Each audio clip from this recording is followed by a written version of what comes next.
अगर आपको आज का एपिसोड पसंद आए तो द ब्लैंक पेज ऑफिशियल को सब्सक्राइब ज़रूर करिएगा और बेल आइकन को प्रेस करना मत भूलिएगा।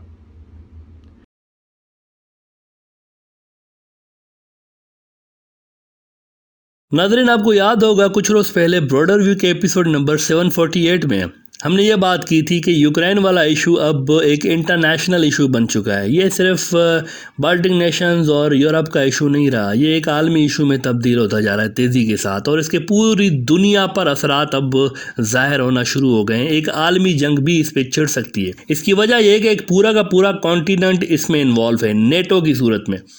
नेटो अमेरिका के इत्तेहादी जो यूरोप के मुल्क हैं उन पर मुश्तमिल एक फोर्स है। ये डायरेक्टली इस यूक्रेन वाले कॉन्फ्लिक्ट में इन्वॉल्व हो चुके हैं नेटो वाले, यानी कि पूरा यूरोप जो है इसमें मुलविस है इस यूक्रेन के इशू में, और अमेरिका उनके साथ है।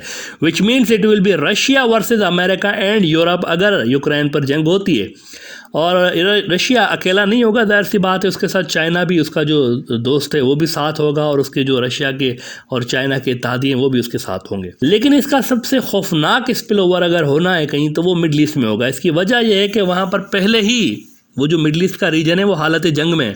वहाँ पर एक वॉर जारी है पहले ही, अमेरिका की, रशिया की और चाइना की। ये जो ब्लॉक है चाइना रशिया का, इनकी अमेरिका के साथ पहले ही वहाँ पर लड़ाई जारी है। मिडल ईस्ट पहले ही दो हिस्सों में बटा हुआ है, हालत जंग में है वहाँ पे। एक वहाँ अमेरिका का ब्लॉक है, दूसरा वहाँ रूस और चाइना का ब्लॉक है। शाम में से BRI में शामिल हो चुका है। This is a breaking news जो कि हम आपको बता दें, Syria is now part of the BRI officially. और सीरिया के अंदर भी अब चाइना की इन्वेस्टमेंट होने वाली है, BRI के मंसूबे वहाँ भी लगने वाले हैं। और वहाँ BRI के प्रोजेक्ट्स को सिक्योरिटी कौन देगा सीरिया के अंदर? कौन? रशियंस। रूसी फौजी पहले ही वहाँ पर मौजूद हैं, वो चाइना को सिक्योरिटी देंगे। चीन को अफ्रीका और मिडल ईस्ट के अंदर कई और जगहों पर भी रशिया सिक्योरिटी दे रहा है। ये ट्रेंड हमें नज़र आया है पिछले कई साल में कि इन्वेस्टमेंट चाइना लगाता है और उसकी सिक्योरिटी मोस्टली उसको रशिया प्रोवाइड करता है।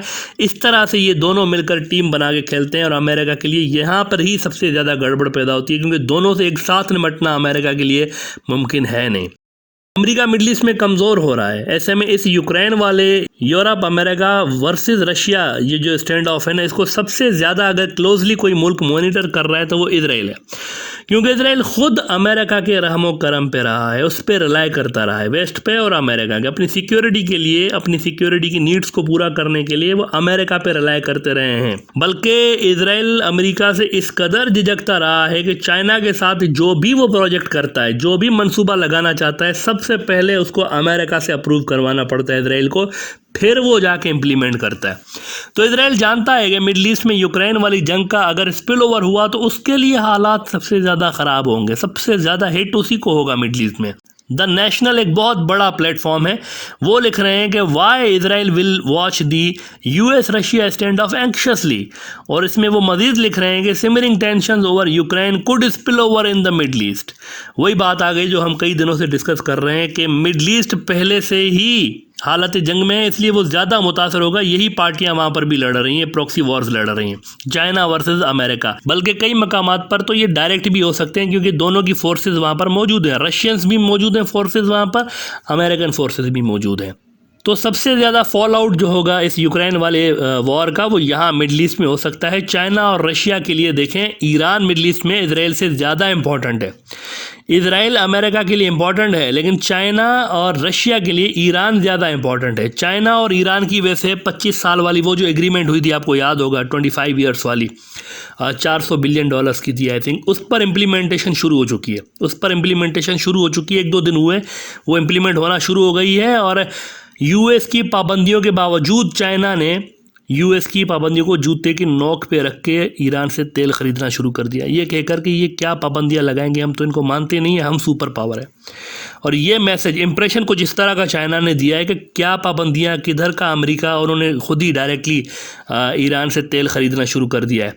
और ईरान के साथ रूस और चीन का यूं खड़ा रहना इजराइल के लिए बहुत बड़ा एक थ्रेट पोज कर रहा है कि दुनिया की दो बड़ी आलमी ताकतें उसके साथ खड़ी हो गई हैं। इजराइल सबसे बड़ा लूजर हो सकता है अगर मिडल ईस्ट में यूं अमेरिका और रशिया की जंग शुरू हो जाती है ना, तो इजराइल सबसे बड़ा लूज़र हो सकता है, क्योंकि अमेरिका की पोजीशन मिडल ईस्ट में वो नहीं है अब जो कि 20 साल पहले हुआ करती थी। US used to be a single super power hair.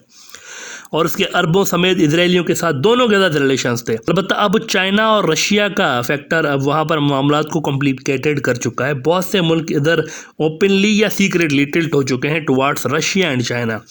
चंद रोज पहले तक ये थ्रेट था कि इजराइल कहीं ईरान के न्यूक्लियर प्लांट्स पर हमला न कर दे, प्रॉपर थ्रेट था। इजरायलियों ने कई बार कहा भी कि हम ये करने जा रहे हैं, लेकिन फिर ईरान ने एक जंगी मशकें अपने की थी, आपको याद होगा, बहुत बड़ी मिलिट्री ड्रिल्स की थी। उसमें उन्होंने क्या दिखाया था कि उन्होंने एक डमी बनाई इजराइल के न्यूक्लियर प्लांट्स की और उसको तबाह करके दिखाया उन्होंने, बिल्कुल जदीद मिसाइलों के ज़रिए, जो कि पहले इजराइल ने नहीं देखे थे। उन्होंने वो मिसाइल भी शो किए, वो ड्रोन्स भी शो किए, बड़े स्मूथ ज़बरदस्त किस्म की, उनकी स्मूथ किस्म की एक ऑपरेशन उन्होंने कंडक्ट करके दिखा दिया कि हम यहाँ पर अगर हिट करना चाहें ना तो हम भी इजराइल के न्यूक्लियर रिएक्टर्स को हिट कर देंगे। अगर उन्होंने हमारे न्यूक्लियर रिएक्टर्स को हिट किया तो वहाँ पे थोड़ा सा पीछे हटा इजराइल, वरना वो तो पूरी तैयारियां करके बैठा हुआ था। $3 अरब का उन्होंने मुआहदा भी कर लिया था वेपन्स खरीदने का। खतरा अभी तक टला नहीं है, लेकिन यहाँ पे हम आपको ये बता दें कि अब जो सिचुएशन डेवलप हुई है ना, उसमें रिवर्स हो गया है थ्रेट।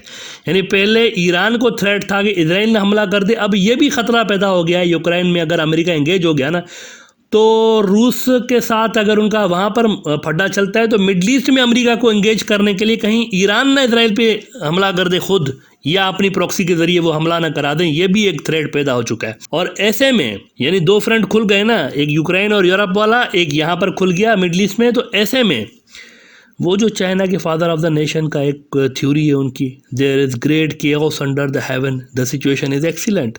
जब आसमान के नीचे हर जगह अफरा तफरी, लड़ाई मार कुटाई चल रही हो ना, तो वही वक्त बेहतरीन है। मतलब उसी टाइम पर स्ट्राइक करो।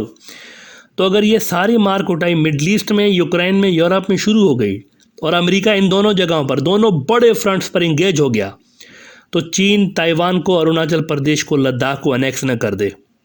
देखें, इनके पास कैपेबिलिटी तो अब भी है ना, वो अभी भी कर सकते हैं। अगर अमेरिका मिडल ईस्ट और यूक्रेन में, यूरोप में यहाँ एंगेज हो गया तो यहाँ तो मैदान खाली होगा एशिया के अंदर।